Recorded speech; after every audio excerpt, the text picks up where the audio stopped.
enablement and allied health in aged care. So thank you, Mark Ryu and Natasha Egan, for offering double passes worth $2,000.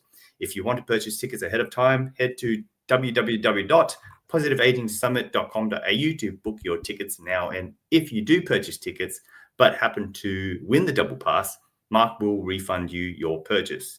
My name is Anthony Nguyen, aged care recruitment expert and host of the Pioneers in Aged Care podcast. If you're looking for a clinical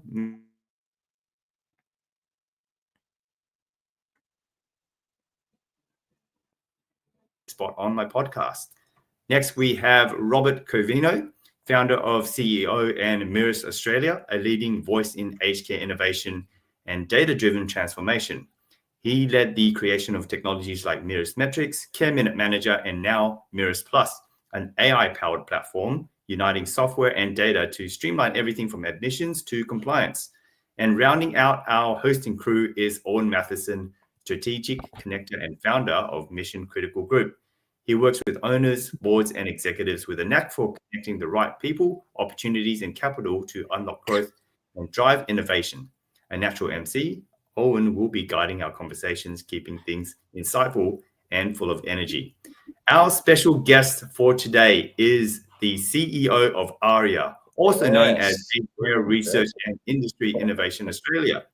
Ruben is a technically astute and commercially minded leader with great analytical and problem-solving abilities developed through working in private, public, and not-for-profit sectors. So please welcome Ruben Jacob to the show.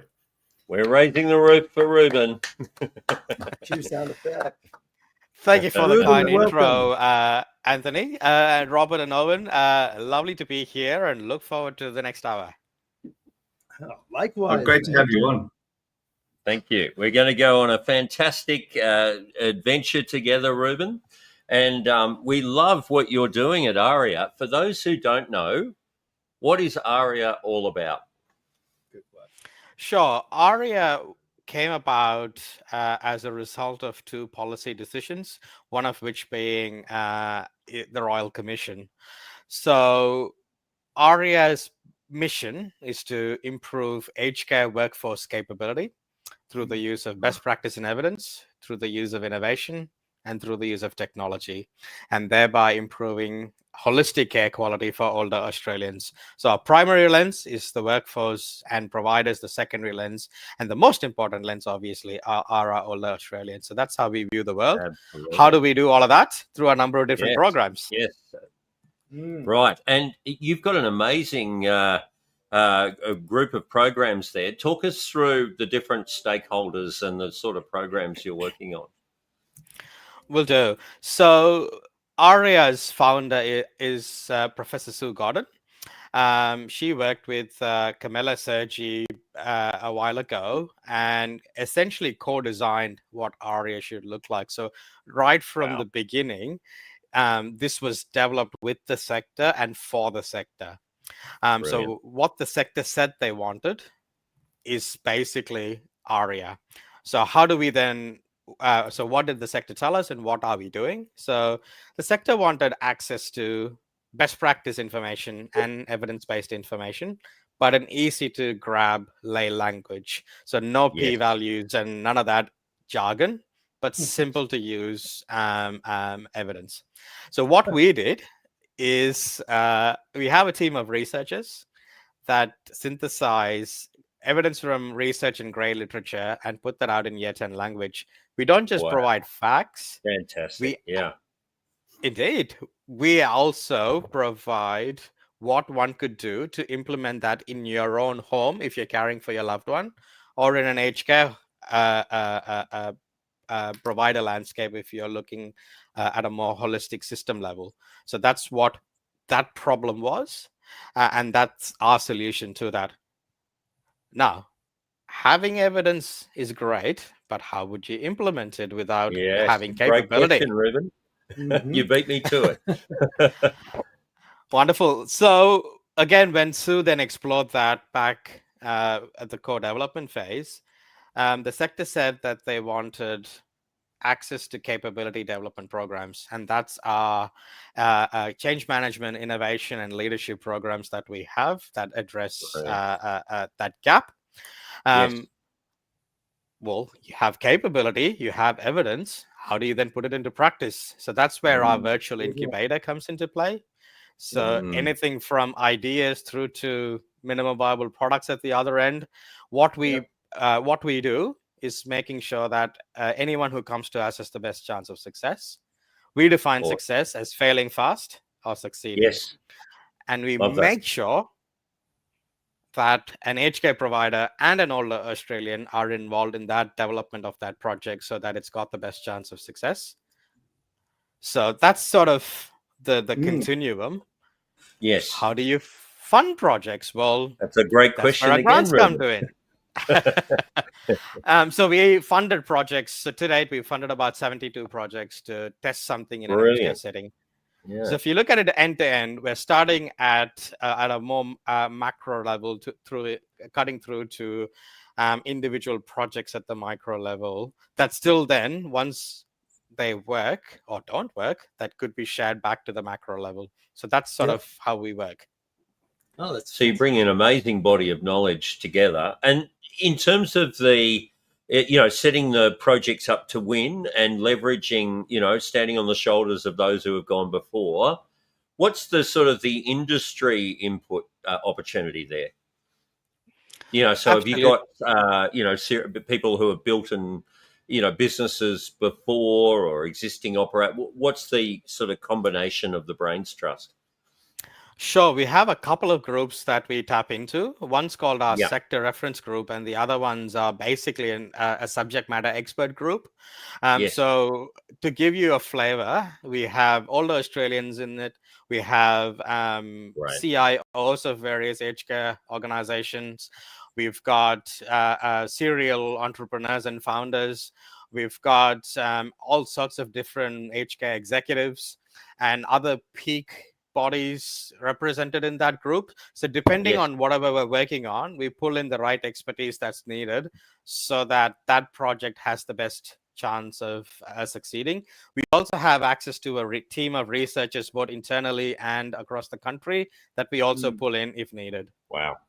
No, it's good. It's a great program. So I've had a little bit of experience too with it, Ruben, and speaking to, but also hearing about Peter Staples' journey with building Menad Plus in the 90s, and back then we are in a low technology adoption industry when compared to many other industries. And so Ruben, your comments about the enablement layer and the training and that it's such a critical component, because I see so many projects in my career, the great concepts, everything stacks up, but it is that last mile of just everything from the endorsement and the change management to really then that technology buy-in on that front. So that's what I found is so unique about the ARIA and how the approach of some of those programs for our industry. You really know the industry and the use cases. I guess my question is then, talk to us about some of where these use cases come from. Are some of them literally coming from the floors by AINs, PCWs, up to some of the thought leaders that the industry knows about? Like, where is that, and what could some of the viewers also take away to go, what, I've got some pretty good ideas. I'm at the coalface. This is where most of that innovation happens, and I get it. I'd love to hear what some of those stories and your favorite projects are and where it's come from. Sure. So unashamedly, all of them come from the sector. So we don't drive an agenda, but rather have an open arms embracing anything that comes in. Love that. And that's indeed. And that's a open arms. That's it. And that's a testament to the ARIA team. We are really blessed with a fantastic team. We have researchers with wonderful and diverse backgrounds. We have people that have worked in aged care at various different levels, both residential and home care. We have clinicians on our team, and we also have your normal corporate kind of people. So we have quite a diverse expertise. And when you smash them all together, the conversations are fun and very future looking. Yeah. You got this melting pot of different life experience and passion for change, no doubt, throughout your culture. Let's take a step back for a moment, because we do want to go deeper on ARIA. but you are a human being, Reuben Jacob, and we want to know your story. So, what brought you to here? Maybe some of the early years. Is this always what you wanted to work towards, or have you kind of fallen into this? What's been your journey? Where did you start out, and why, and how did you end up at ARIA? Oh, thank you for the question, Owen. That's a great one. And my answer is I've had a very zigzaggy career journey. I started life as a geneticist. I was a researcher. Wow. Yeah. And we unofficially, so our official tagline for ARIA is shaping the future of aged care. Our Wow. unofficial tagline Okay. is the Yes. home of lost physios and molecular biologists. It's a safe place. If you're a lost physio or a molecular biologist, there is a safe place for you. Where are the astrophysicists? Yeah, let's not discriminate against the rocket scientists. That's They're right. people too, Reuben. Absolutely. If there are Yeah. astrophysicists that are passionate in joining the aged care journey, talk to us. Well, I noticed you're in Adelaide. You've got the Space Centre. You've got a bit of a proactive space community there, haven't you? We do. We certainly do. I need to spend some time there, Lot maybe. 14. Yeah. Yeah, that's right. That's right. So you started out, and so I should be asking you I am going to come back to the DNA of ARIA because being who could be better qualified to answer that question? But tell us more. So you started out as a geneticist. What sort of things were you working on initially? I was working on cancer, so markers wow. that could identify that you could use to identify cancer early. So that was my area, and midway through that, I realized that the lab may not be the best place for me. There's a few reasons for it. I wanted to be more at the translational end rather than at the more discovery end. Right. And therefore, I looked at what I could do with my background. And cutting a long story short, I was fortunate to intern with a VC, a venture capital fund in life yes. sciences, and I really loved it. So I sort of went into the commercialization of research and technology, did that for a bit, and then moved into There's a whole, management. just on that, there's a whole specialized community around, for those who are interested at the bioengineering end of the spectrum. You've got Oz Biotech, an amazing proactive association. You've got the different VCs like a Brandon Capital or a Main Sequence Ventures. It's a really fantastic community in its own right, isn't it? It is, and in fact, it was Brandon that I interned with that opened my eyes to go to the dark side. And the other one, obviously, is MTP Connect that plays a big connecting role in that space too. Yes. And what sort of projects did you work on at Brandon on the commercialization side? Oh, look, I was an intern, so I did a lot of background due diligence work, and I worked across a number of different projects. This was some time ago, but yes, so all sorts of different things. And it was more so what really attracted me was that you're actually taking something that has potential and taking it closer to the end user, and that really was where I wanted to be. And that sort of took me there. Yeah. We will raise the roof on that. So you make me think of the art of the lean canvas and an Eric Ries kind of. Did you sort of read books in that sort of direction of what does an MVP look like? And for those playing at home, a minimum viable product. It's getting out of the building, isn't it? You're alone with your thoughts and your assumptions, but you need to test that the market actually has appetite. What was that like for you, going on that journey for the first time, having a passion to discover it? Well, as an intern too, I've seen a lot. Yeah, it was absolute fun, and I knew nothing other than the biological side of things. So I basically learned and absorbed as much as I could. And that was a fun experience. And Brandon Capital in particular, they were very, very kind to me and included me on all sorts of meetings and all sorts of projects that really improved my exposure to the space. And then I was fortunate to get a gig with Bioinnovation SA that existed quite a number of years ago. And that was even more fun. And again, I was really blessed with good managers and directors who, again, supported my development. And then we pivoted from anything bio to anything deep tech, and we became Tech in SA. And that was even more fun. So we started playing with space tech and mining and defense and software and all sorts of wonderful things. AI. And that was really fun. Yeah. Automation back in those days. What was it? It wasn't called AI. It's been around a long time. Yeah. AI has been around for a long time under different names, hasn't it? It sure has been. And what was that? Would have been quite fascinating. So deep tech in SA at that time. What were the groundbreaking innovations that you were seeing?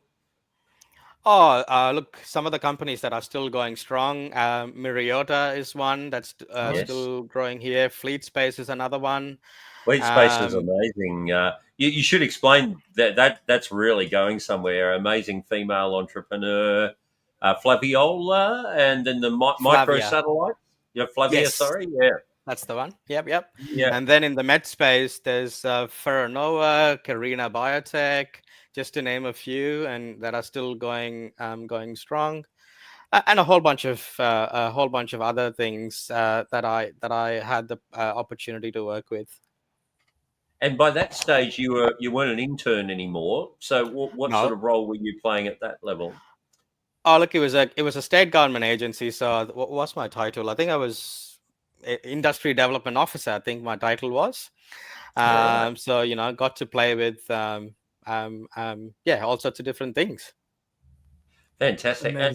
And so is the you had some exposure to the aged and the broader healthcare sector through some of those projects, or? Some of them, yes. And I wouldn't really, if I'm really honest, there was probably one project in my entire time that sort of intersected into aged care.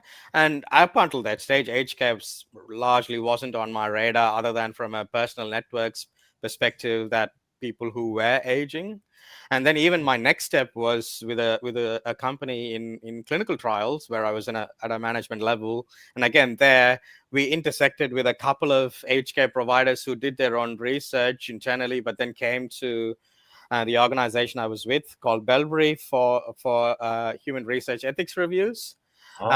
Even until that point, I wasn't really exposed to aged care other than sort of an arm's length. So no, I was quite naive to aged care, if I'm honest. Well, there's attraction there, and it's great to have a brain like yours land in the sector. I'm always curious, what is the why? There's got to be a why behind it. The subconscious why that we all have, but it only comes out later in the journey. Starts to surface. Indeed. So I'll explain the why. It must be December 2020. 1 or 2, I can't remember. And Camilla Sergi, who I said one of the co-founders of ARIA. Was it a Thursday or a Friday, right? So Camilla Sergi put out a post on LinkedIn that ARIA had received funding, and this was its mission, and this was what they wanted to do, and they were looking for a number of different people. And I went, this sounds very cool. This sounds very interesting. And it's a space where you can make absolute impact working with some pretty passionate people. Obviously, I've known people in aged care and them describing aged care. And I thought, that sounds very, very interesting. So picked up the phone to Camilla and then had a chat about it, and then put in an application. I joined as the COO initially, right? And then when Camilla moved on to something else, the interim board at that stage offered me the interim CEO gig, and I took it, and then no turning back. It's been one fun ride and one very fulfilling run as well. So Wow. tell us a little bit about the journey of ARIA. So it's a newish organisation, obviously, and the original intention of the organisation vis what you're doing now. Has there been any shift around priorities as you started to engage more with industry? Our priorities haven't changed from our initial Yeah. intent. Yes. Our mission still stays strong and has always been. The way we've navigated ARIA, so Sue and I were initially partners in crime. So we've constantly pivoted. And again, credit to our team who said, oh, look, this is what we're really seeing when we're delivering these programs. I think we need to do it like this and pivot this way so that it actually is more easier for the sector to engage with us, because if we're doing it the way we are, it's a bit harder for them. And we sort of constantly pivoted based on what the sector wanted us to do. And we sort of met the sector where they are. Yes. And it's important to do that, isn't it? That you've really put them first as the stakeholders that need to be heard, as opposed to imposing your methodology, your thinking.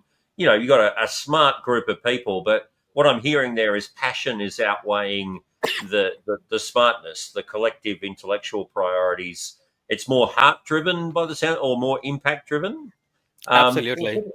For purpose. And we're all about building a community of purpose here at All Things Aged Care. We do have George Margelis in the virtual waiting room. He's enjoying our Mai Tais in the green room right now. I don't know if we can get a picture of George. He's just making sure he's taste testing. Hi, George. So he will come and say hi. And do you want to give him a little bit of notice? Oh, there he is. Hi, George. Around what are the sort of things you would love to discuss with George, so he has a moment to think about that before he comes in at the half-hour mark? Sure. I mean, George, he's been someone who's involved with the ARIA journey for a very, very long time, and he's interacted with us on a number of different initiatives in different shapes and forms. So I'd love to hear George's perspective on ARIA's evolution, and as well as some of the work he's done for us and what he's found are areas where we've done well. But equally, I'd love to hear where we could do better. Love that. That's a They're two very good questions, and very, very transparent of you. I love that. Well, I think too on that front too. I'm just thinking of some of the viewers we've had in and called in on the show. And Matthew, we had a lot of them are entrepreneurs in their own right. They've come to this industry and they're bringing their ideas. They've cared for grandparents, parents. They've even probably did different types of roles within human services, but they have ideas. And I think as an entrepreneur myself, I get approached by a lot of the next generation to talk about it. But I think for somebody that's a new budding organization that really wants support and what ARIA has to offer, I guess what advice and what does that look like? So if I'm watching this and I've got an AI concept and I'm just finished up at UTS or wherever it may be, or if I'm just working at a site and I can see things and it's impacting my teams and the way I am able to engage and do my role. How would they start a conversation with ARIA, and how can we, foster that or help them understand the pathways of what you offer? Love that. Great question, Rob. Look, we have, as I said, a very, very wide door, and we embrace everyone with open arms. So reach out to us. Big open arms at ARIA. That's our ARIA thing now. We love ARIA. We're raising the roof for ARIA and their wide open arms. Thank you, guys. I appreciate that. Look, we are eager and keen to listen to you. We don't pretend to be the experts in everything. We have some expertise, of course, but certainly our I guess way of working is that when you come to us, you are the expert in whatever you're doing. We just provide some guidelines along the way, and the other thing we do is acknowledging that we are not the experts in everything. We then connect you with other experts who actually know what they're talking about when it comes to whatever you're working on. So to the best of our abilities, we will help you. or we will point you to someone who can help you.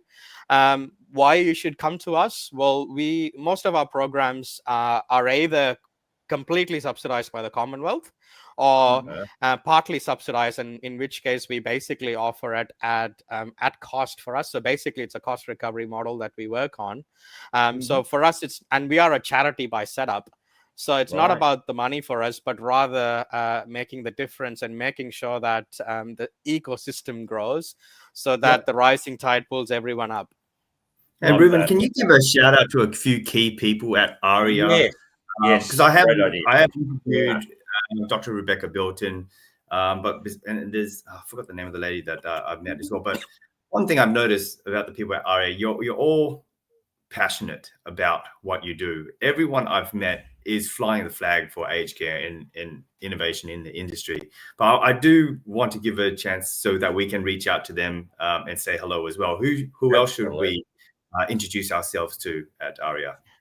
Look, every single person in ARIA is wonderful, and I don't mean that in a very cliched way, but rather I genuinely mean that. Like, walk into our office, talk to anyone. Within the first minute, they'll be excited, and so will you. And we've been really blessed to have that team, and that is the success.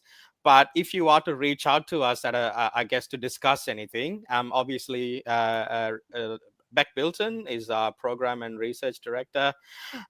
We have Liana Donlevy, who's our aged care she's the senior manager for our aged care incubator.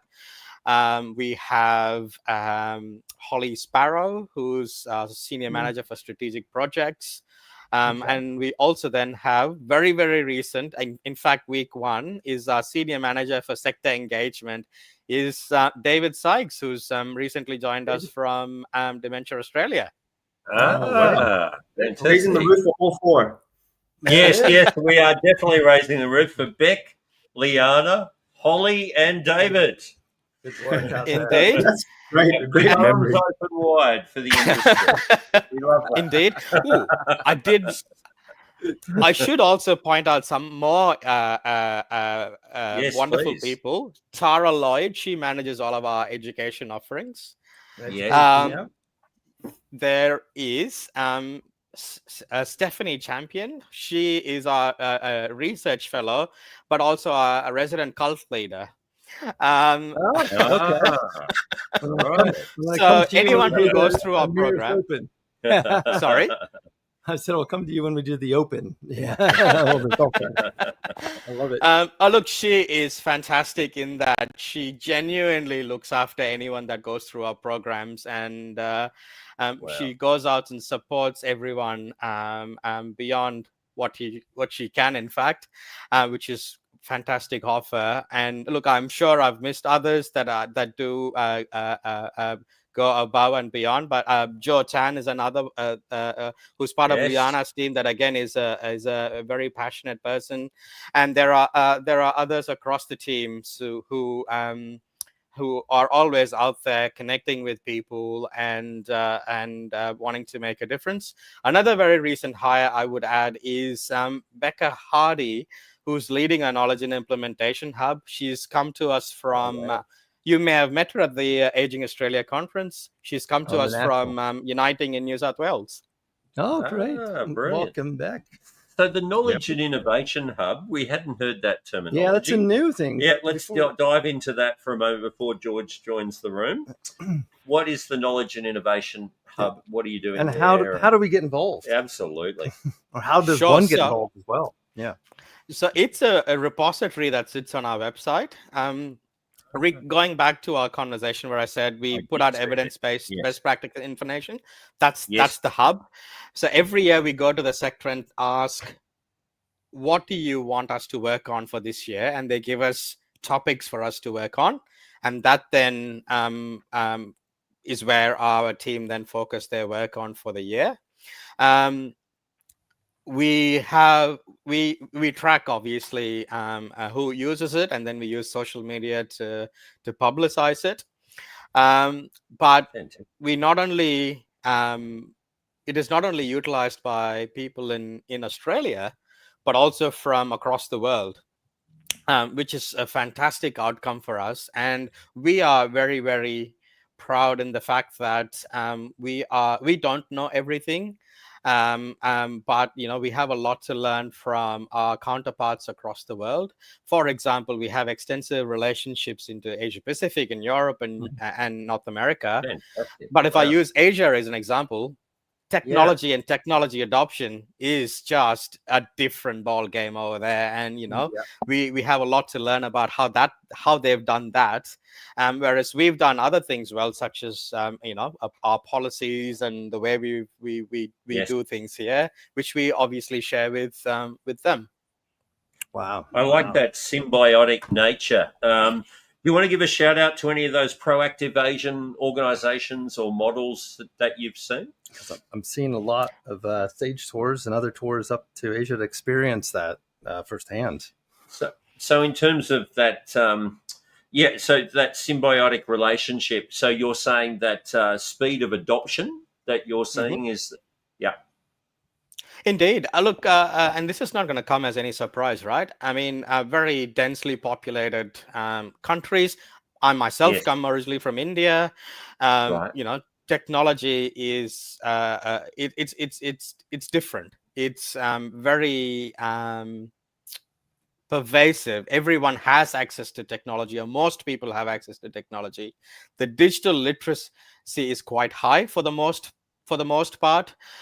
You will find almost everyone on a smartphone and accessing everything in these countries. And then again, therefore, the innovators there, what they've done then is co-design and co-develop solutions there for those markets, and then have had huge successes. You've asked for exemplars, and so Beck and I were in Singapore earlier this year for the Aging Asia conference, and we then timed some visits around, and we were fortunate to visit a few places there. And for example, the Singaporean government, they set some KPIs for local councils for them to meet, to ensure that older people also have a good holistic quality of life. Love that. And since this council needs to implement that, they then very openly partner with tech companies to enable them to do so. So if you go to Singapore, there's a whole heap of tech companies there because, well, there's an environment there, and there's a carrot there for them to do so. Yeah, I think we will dive into that a little bit more, because I'm aware of Temasek Holdings and GIC and how proactive they are around technology adoption. But we're going to throw to Ant, because we've got George chafing at the bit to join you in this conversation. He's ready. We got the godfather George, of the healthcare industry, information Yes, we're technology. acknowledging the Godfather is in the room. Bring in Godfather, indeed. Chief Technology Hello, George. Advisor at Aging Can you hear me Australia. okay? How are you doing, George? Yes, we Yes, can. loud and clear. Can you hear me? George, You can tell. Thanks for inviting me along. and tell us a bit about your journey, George, in terms of where you started out. There's a long list of LinkedIn roles that you've been involved in. But had you always had a passion for technology right from the beginning? Or was it at RPA on the floor in the ERs? Yeah, we're noticing you're a medical doctor by background. You've been outed That's right. here. No. First of all, thanks. Look, Look, I've always been a bit of a techo nerd. So, I mean, even from high school, I was one of those guys who did 4-unit maths, 2-unit physics, 2-unit chemistry type thing. And computing came across my. Yeah, I know. Computing came across my experience pretty early. Ended up doing medicine, spent a lot of time on the technical side, been involved in projects ranging from EMR implementations in hospitals through to things. But the focus over the last few years, really probably the last decade, has been around managing or supporting the aging population, because the demographics has been obvious. That's where we're going. So that's why things like ARIA are amazing, because they really are focused. I did want to pick up on your amazing work with ITAC, George. I think that's where you would have met a young Rob Covino. And if I may, what was Rob like back in those days? About as loud as he is now, so I can't say this. I can't say he's quietened with age. No, Rob's always been a great asset at ITAC. He's always been actively engaged in the discussions. You know, he doesn't sit back and just listen. He gets actively engaged. So I've got to thank him for that. But yeah, ITAC's been a great experience. I mean, the first ITAC was 2007. Wow! Right. Wow. We've been running ITAC since 2007, and it's Yeah. What were the Go ahead. founding what was the founding idea, the why for ITAC when you first started?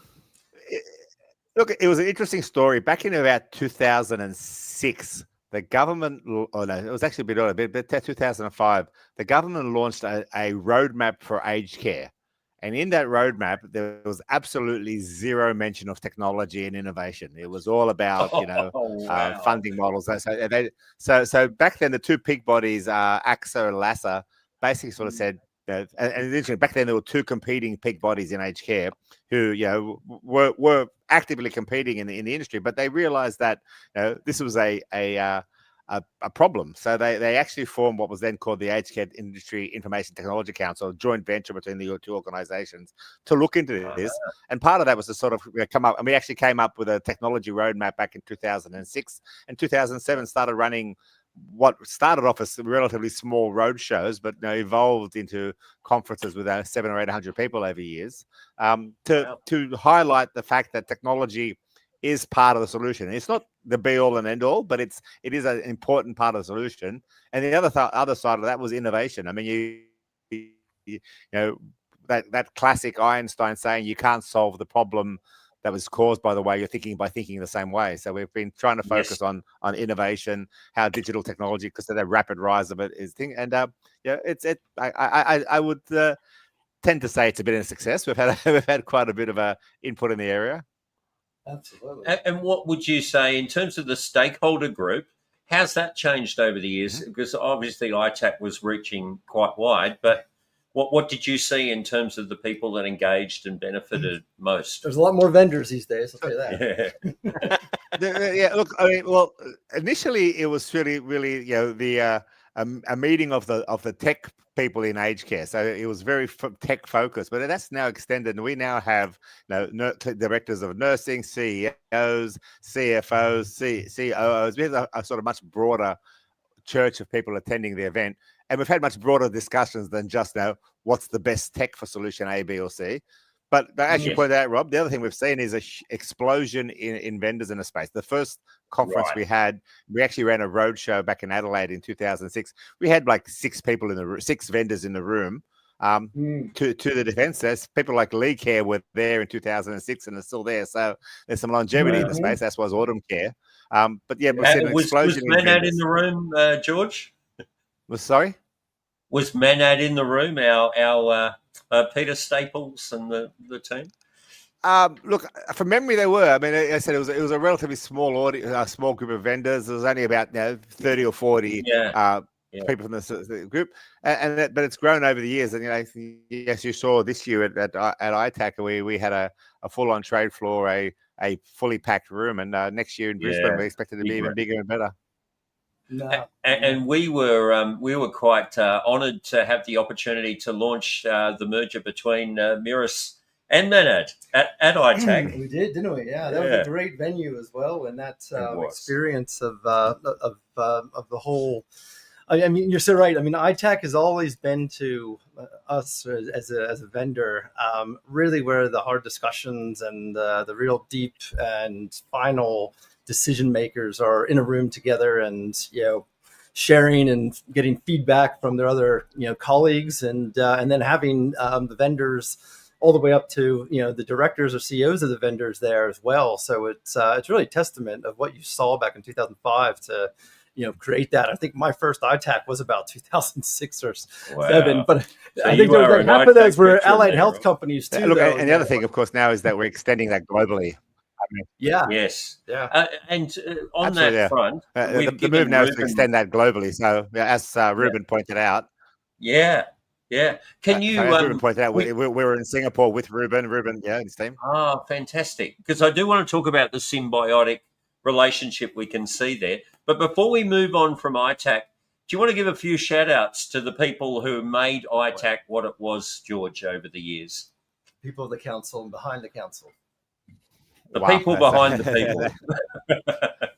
Look. I mean, I've got to give a shout out to people like Anne Livingston, who played a key role in organising things and getting We're involved. raising the roof for a few. She's the Yeah. godmother.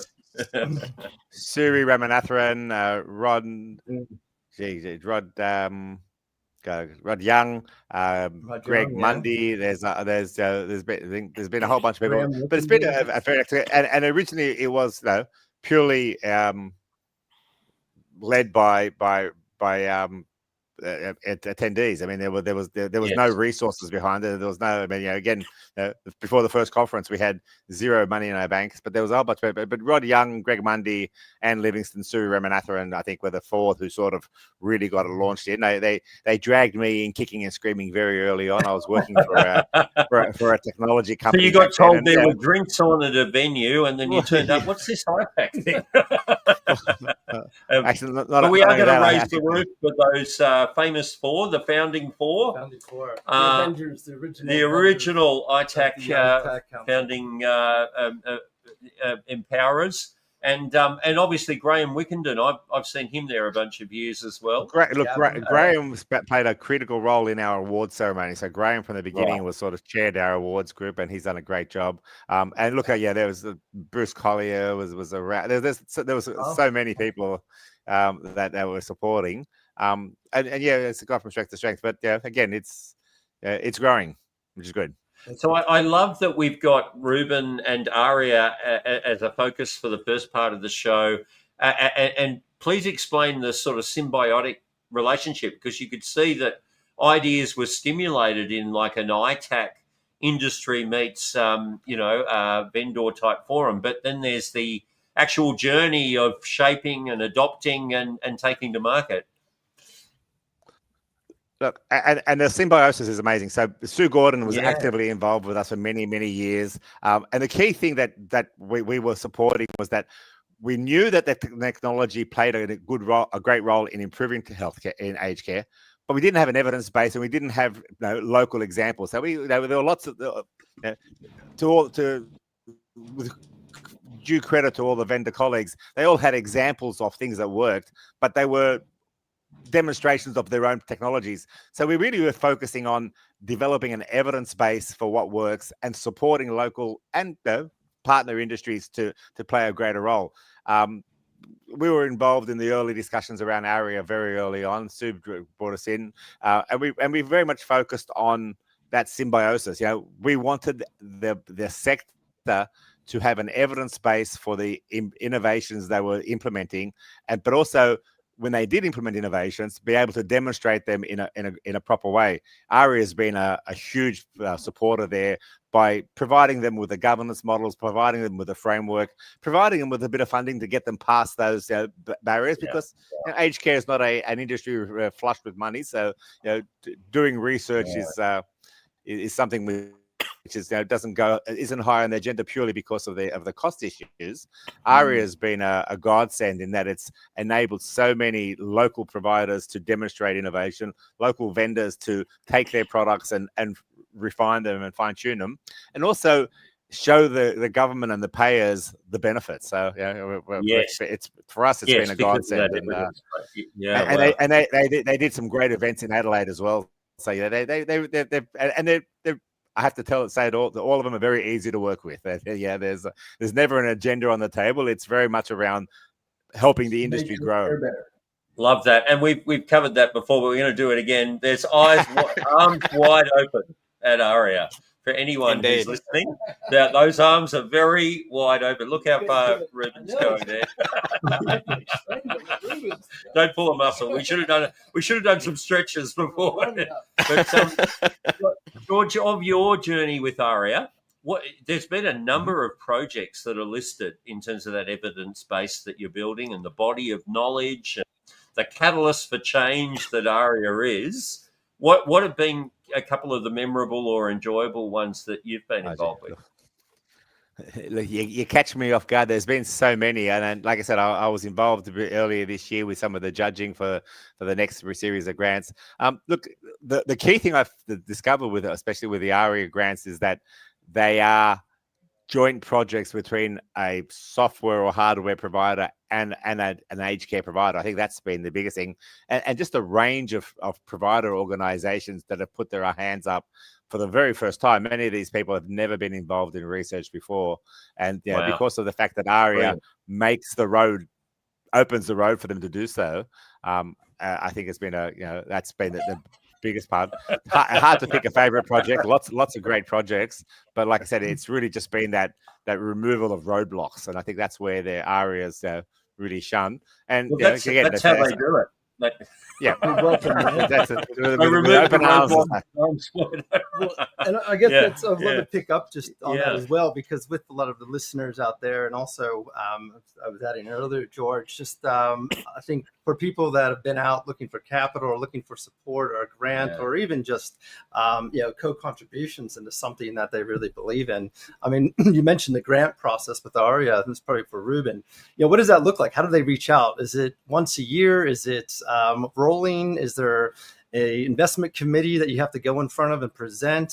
Where is sort of the cap and collar for those listening that have some of those concepts and they really want to get involved? And how can they reach out and start that journey with you now?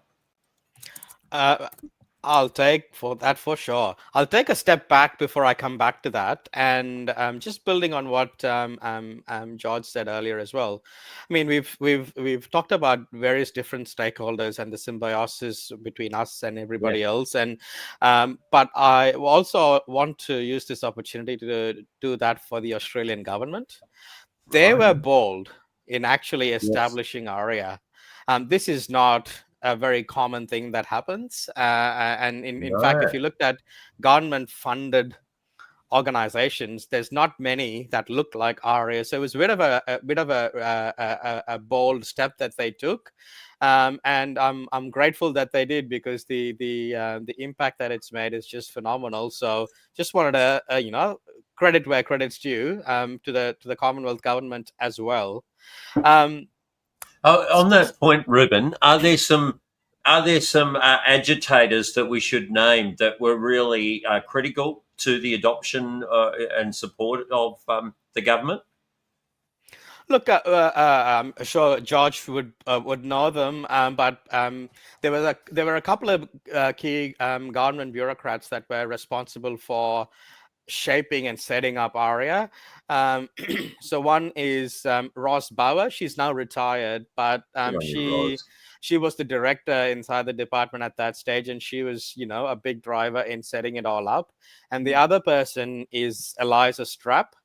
She was previously the First Assistant Secretary for the aged care part, but she's now moved on to more broadly into healthcare. But again, two passionate individuals, driven individuals wanting to make an absolute difference. And again, I wasn't involved at the initial journey with Sue and Camilla and George, but since coming on board, they've been very generous, very supportive, and really encouraged us to be where we are. So I just want to take the opportunity to thank them. So we are going to raise the roof for Roz, Eliza, Sue, Camilla, and George. Thank you. Hey guys, I want to bring Kim Davies onto the show. George, I want to keep you there. I'm going to trial a 6. This will be the first time I think. Oh, here we go. If you help that for everyone who doesn't know, Kim Davis is in the house. Yes. So, Kim, adding you to the stage. Come on down, Kim. Hey guys. There she is. I just wanted to say Kim, hello. How are you? Action. Yeah, I'm doing okay. Yeah, just back at work today after a few weeks off, caring for Dad in his final days. But I just wanted to come in and say hi. Yeah. And daylight savings has got me all turned around, so I've missed the start of the show. I'm sorry. So, Kim, can we give you shared quite personally about your dad and the journey you've been on, and we want to honour you as a daughter that's gone out of her way, living right at the top of the north of Australia, to go all the way down to Victoria and spend a couple of weeks at a time you'll never regret that time that you've spent with your dad. But we'd love to give you the opportunity to honour your dad in this moment, because we're all about the people. We're about the people that care for the people. So so Dad passed away from chronic kidney disease. So he was in in-state renal failure, and I tell you what, he's tough. He was off dialysis and for, I don't know, 4 or 5 weeks before he passed away, and everyone was sort of saying, how is he doing this? But you know, I've never been a carer in palliative care. Well, I've never been a carer who does personal care before. I teach people how to do it, but I've never done it myself. And it's tough, you know, it's really tough. And I'm just in awe of what our staff do to support people in their final days.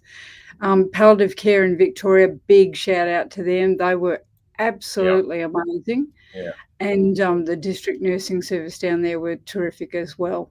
But it really did make me sort of in my head do figures on, you know, the new end of life program under supported home, and thinking, is $25,000 enough? You know, certainly, you know, for a family.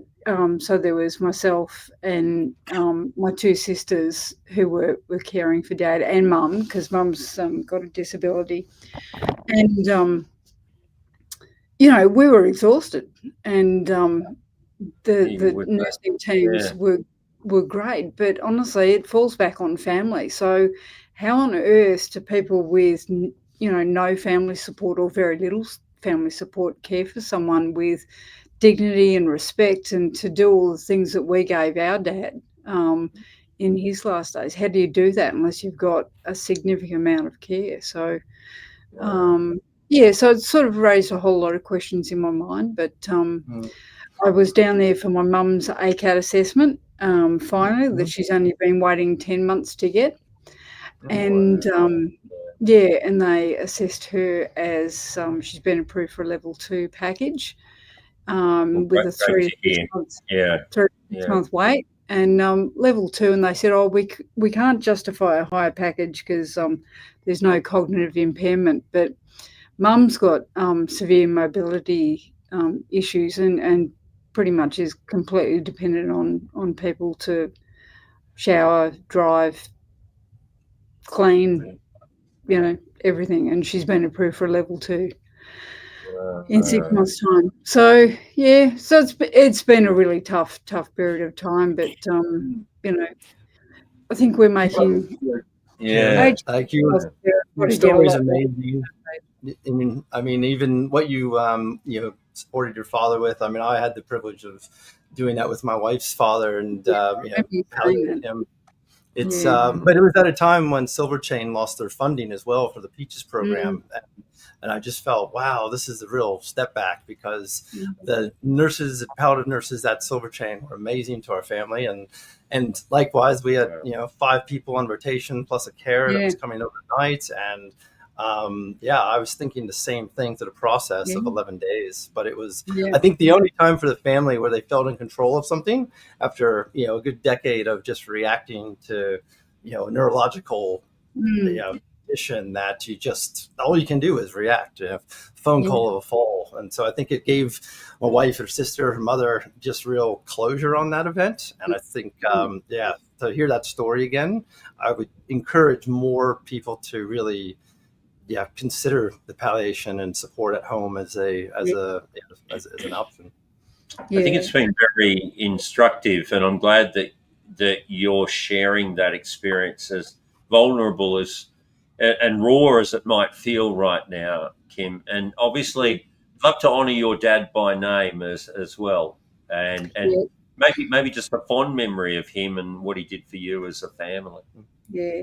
So his name was Peter Sawyer, and mad keen golfer, loved a red wine, loved a punt, and was a man of very strong values, and a simple sort of humble man.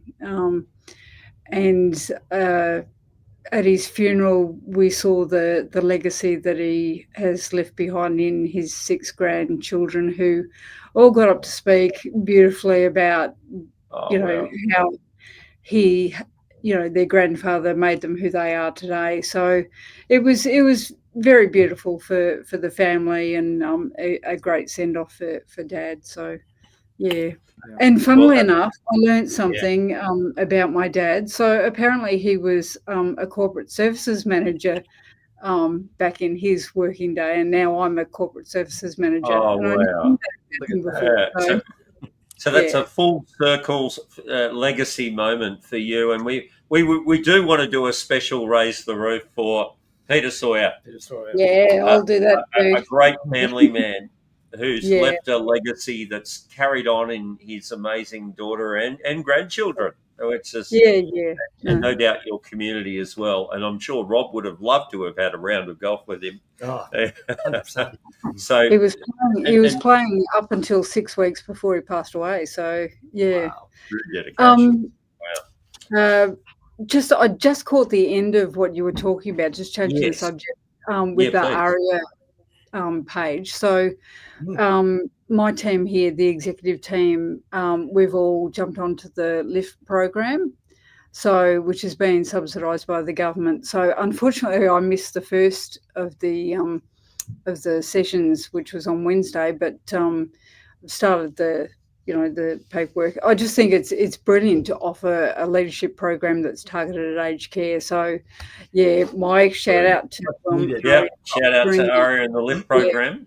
And maybe Ruben, could you tell us about it? Give us a quick little overview of the LIFT program and what Kim's experiencing up in Townsville. Sure, and the shout out well and truly goes to the team. We've again got a fantastic team behind it who not only developed it but piloted and tested it.